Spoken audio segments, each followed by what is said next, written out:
ভাঙড়ে মাইক্রো অবজারভারদের হুমকি তৃণমূল নেতা শাহজাহান মোল্লার, আর সে কারণেই মাইক্রো অবজারভারদের থেকে বিডিও অফিস থেকে সরিয়ে নিল নির্বাচন কমিশন। শ্রাবন্তী শাহ আমাদের প্রতিনিধির সঙ্গে কথা বলবো।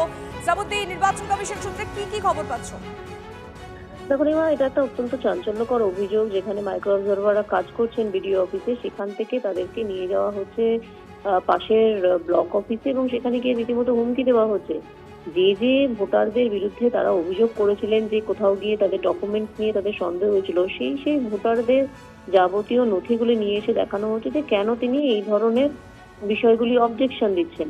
একই সঙ্গে বেশি চেক করার দরকার নেই, বেশি ভেরিফিকেশনের প্রয়োজন নেই, দ্রুততার সাথে এগুলি সব কটাকে পাস করিয়ে দেওয়া হোক, এমনটাই নির্দেশ দেওয়া হয়েছিল এই ভাঙড় একের তৃণমূল কংগ্রেস নেতা শাহজাহানের পক্ষ থেকে।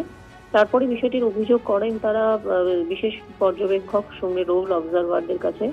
তারপরে আজকের তাদেরকে সেখানে যেতে নিষেধ করা হয়েছে। একই সঙ্গে সকালবেলায় 11টার সময় জ্ঞানেশ কুমার যে বৈঠক করেছিলেন, সেখানে সরাসরি দক্ষিণ চব্বিশ পরগনার জেলা শাসককে তিনি জিজ্ঞাসা করেছেন যে একজন ইআরওর কিভাবে ক্ষমতা হয় মাইক্রো অবজারভারকে যে কোনো নির্দেশ দেওয়ার। কার্যত রীতিমতো ধমক খেয়েছেন এই ঘটনার জন্য দক্ষিণ চব্বিশ পরগনার ডিএম। ধন্যবাদ শ্রাবন্তী।